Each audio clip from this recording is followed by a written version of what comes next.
শুভ দুপুর বন্ধুরা। আজকে দুপুরের খাবার আমাদের কি কি ছিল এই তো তোমাদেরকে দেখাইতেছি আর রান্না করতেছি। দেখো আজকে রান্না করব নদীর পাঙাশ ভুনা করব, চিচিঙ্গা ভাজি করব ডিম দিয়ে, আর পেঁপে ভাজি করব। আর আমাদের এই খাবারগুলো তোমাদের কাছে কিরকম লাগে অবশ্যই কমেন্টে বলবে। আর এই খাবারগুলো গ্রামীণ খাবার আর খুব সাধারণ, এই খাবারগুলো কিন্তু স্বাদ কিন্তু অনেকটা বেশি। আমার কাছে ডিম দিয়ে চিচিঙ্গা ভাজি করলে খুবই মজা লাগে বন্ধুরা। আর এইদিকে দেখো আমি পাঙাশ মাছটা হালকা করে ভেজে নিব। আর এই মাছটা নদীর পাঙাশ ছিল। আর এই নদীর পাঙাশ কিন্তু খেতে খুবই মজা। আলহামদুলিল্লাহ, এই তো একে একে রান্না শুরু করে দিয়েছি। এখন আমাদের মাছ ভুনাটা হয়ে গেছে, এখন ধনিয়া পাতা দিয়ে নামিয়ে ফেলবো। আলহামদুলিল্লাহ, খুব সুন্দর একটি কালার আসছে আমাদের মাছ ভুনাটা। বন্ধুরা, তোমাদের কাছে কার কার এরকম নদীর পাঙাশ পছন্দ কমেন্ট বলবে। আর যারা এখনো খাওনি অবশ্যই খেয়ে নিও, কারণ খুবই মজার একটি মাছ এই নদীর পাঙাশ।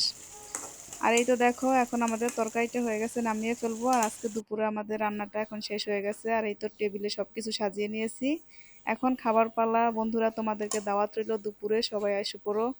আর ভিডিওটি দেখার জন্য সবাইকে ধন্যবাদ। আল্লাহ হাফেজ, শুভ দুপুর।